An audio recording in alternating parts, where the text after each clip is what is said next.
My name is Nadia.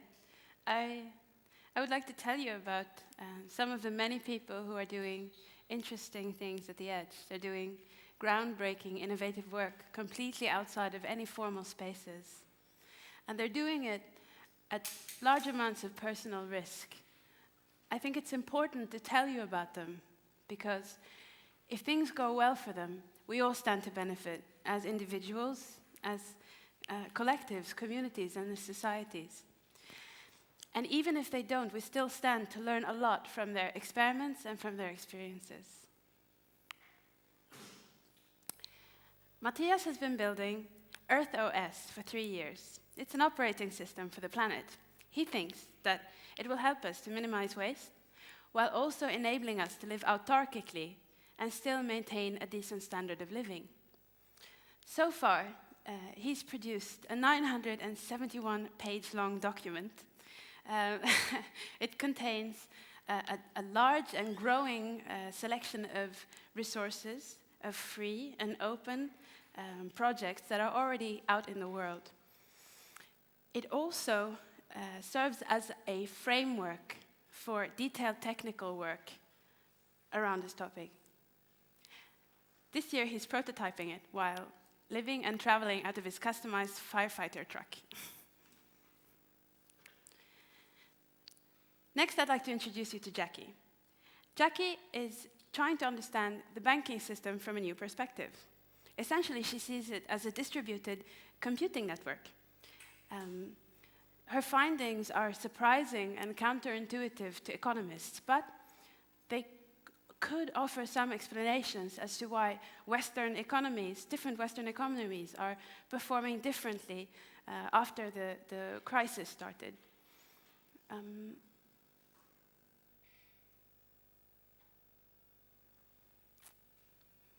So, many of you know that different services are being cut all across Europe and beyond. But how do we deal with a reduction in resources to meet the same needs? What if, for example, our health systems, the resources for our healthcare systems were reduced to 25% over 2 years? Resources for salaries for staff, for equipment, supplies like insulin or cancer medication. What do we do then? There are many people who are asking these questions, but more importantly, they're experimenting with solutions. Lucas, Gaia, James, Fine, they're amongst the many people who are looking at one particular aspect. They ask, how can communities increase the resilience of a place? They ask, how can we leverage social interaction between communities to make our crucial infrastructures able to withstand severe shocks to the systems without collapsing? Why is this relevant? Why do they ask this? Because they think that a sense of social solidarity and shared responsibility is vital for ensuring that we work together to help each other deal with crisis, rather than fight one another for scraps when things go badly. They're producing a simple resource, simple as in simple to use also for non-medical staff, to help people in countries where there is an economic meltdown underway or about to happen, to keep their healthcare systems going, even in this situation. And they're doing it collaboratively. How many of you here remember in the news during the Arab Spring that the Egyptian government had pulled the plug on internet connectivity in the country, effectively shutting off Egypt from the internet? Yeah? Well, a lot of people freaked out. And some of them started looking at how to monitor the net, how to check for violations of our internet freedoms, of our freedom of expression and our privacy online. The way they started doing this, they're doing it actually, the way they're doing this is they're looking at so-called choke points,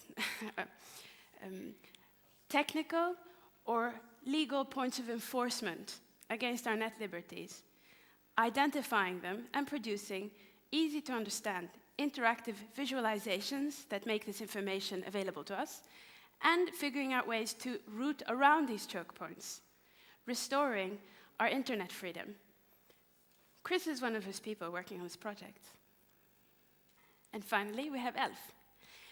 Elf has been living moneyless and stateless for the past 3 years, over the past 3 years. He's not doing this because he has to, or because he's crazy. He's doing it because he thinks that a non-transaction-based economy enables us to live more liberated lives as humans. He is building systems where I can do something for you without immediately, automatically causing you to have a debt towards me. By going out into this moneyless experience, he is gaining valuable insight into the social software of human relationships, discovering needs that he might not have identified or known about before, that he can then help to address.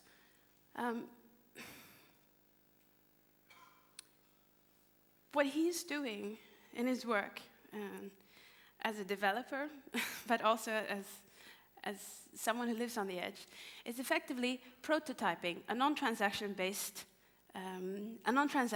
economy. And he's doing this by putting himself out there and living in the future that he wants to be a part of. And he's not alone.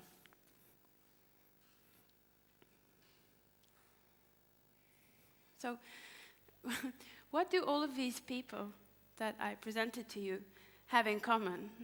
I'll give you a hint. They're not creating startups around these initiatives. No.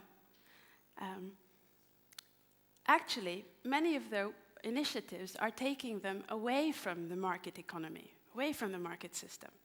And in fact, a lot of groundbreaking, important, innovative work is not in the market.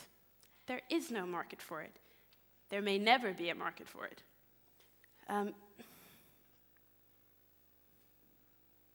There's a broad range of challenges, of issues, of projects that don't receive support because they cannot be funded. Sometimes it's because they deal with topics or questions that nobody really wants to think about, like nuclear terrorism or economic collapse. Sometimes it's because they're too far in the future. The threat or the challenges are perceived to be too far in time or too slow. They require small amounts of money over a 10-year-long period. Sometimes it's because they're mitigating threats that governments and ourselves don't want to admit exist. It costs a lot in personal terms. So it's important to acknowledge the value of the work that they do and find ways of supporting it that don't depend on market value.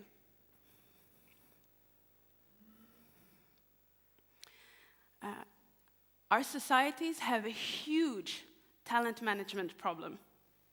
Because if you have all of these talented people addressing challenges we know need to be addressed, like global warming, ensuring food security for everyone, dealing with the fallout of the financial crisis, if they're doing this work outside the job market, it means maybe there's something wrong with the job market. There are all of these incredible people doing this important work, and we can't touch them. You know what? Because they don't want our money. Or if they do want our money, it's not with the strings that we have a nasty habit of attaching to them. For example, many of these people won't go anywhere near funding earmarked for innovation because it's perceived to be too bureaucratic, or it addresses the wrong questions, or it addresses the right questions, but maybe the contexts or the approaches which it premieres are perceived to be bound to fail. However, there is good news. They're willing to help us if we approach them respectfully and in context that makes sense. to them. I know this. I know that the radicalism that is a cheap way for us to test innovative solutions to challenges that we really need is de-ideologized. I know this from a project I've been in over the past year, where we've managed to build a vibrant, very diverse community that includes both radical innovators at the edge of change and Eurocrats. And you know, someone like Elf, you know, in June we organized a conference, and we invited Elf. And we offered to invite him, to help him to cover the cost of participation in kind, travel and accommodations. No, thank you. He'd rather hitchhike and he'd rather stay with friends. It's quite unlikely that someone like Elf would collaborate with an institution like the Council of Europe. For those of you who don't know what the Council of Europe is, it's an institution born out of national agreements. It's sanctioned and built on states, and it's ruled by ambassadors. ELF doesn't acknowledge states. He threw away his identification, his ID and passport 3 years ago. No way, but he's here, and he contributes, he supports the community with his time, his skills, and his friendship. With the help of a small team of researchers, the community has identified a number of challenges that radical innovators at the edge of change come across, as well as some possible solutions to help support them.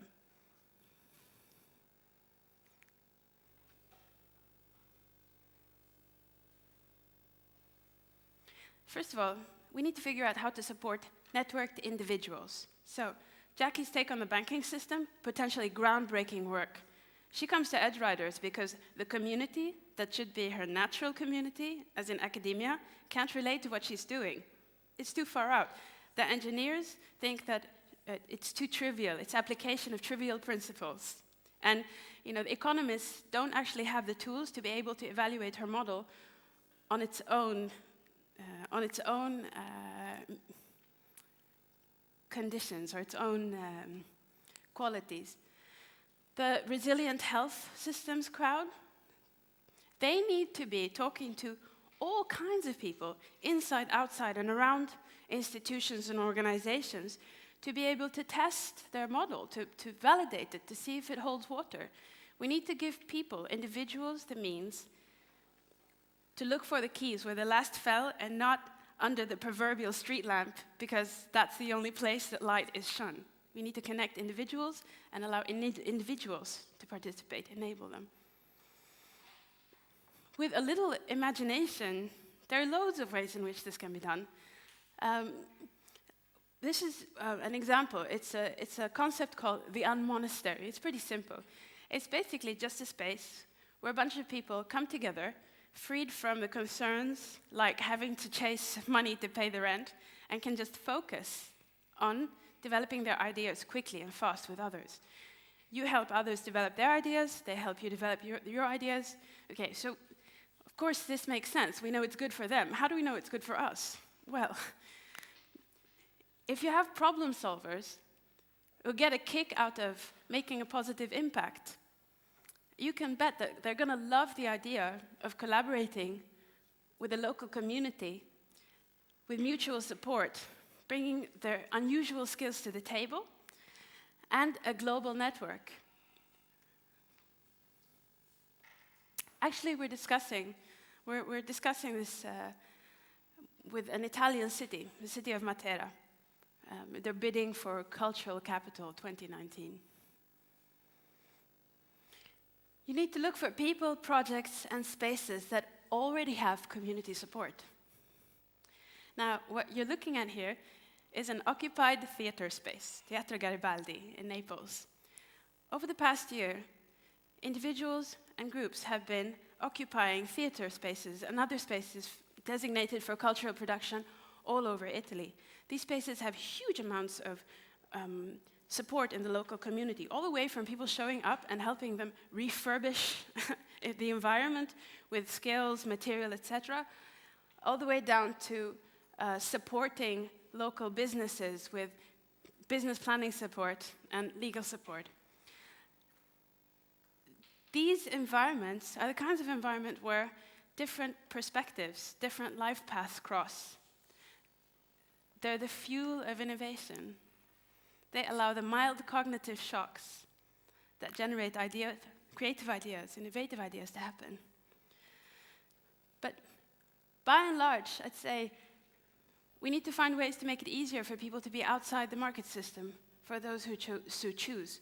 Because as someone who's dear to me put it, he says, perhaps the need to generate profit is a signal so strong, it's drowning out all the other signals, like the need to house people, care for food security, take care of the one planet that we have. Market economics is supposed to be the most efficient way to combine resources, to cater for our most pressing needs. If people are dealing with these needs, catering to them outside the market system, there are some questions we need to ask. I'll leave you with this final thought. This is the Choke Point project, a prototype, an image. If the Choke Point project can't get funding, but we have no problems paying developers to produce surveillance equipment to sell to Syria, maybe we need to be asking ourselves some very serious questions. Thank you.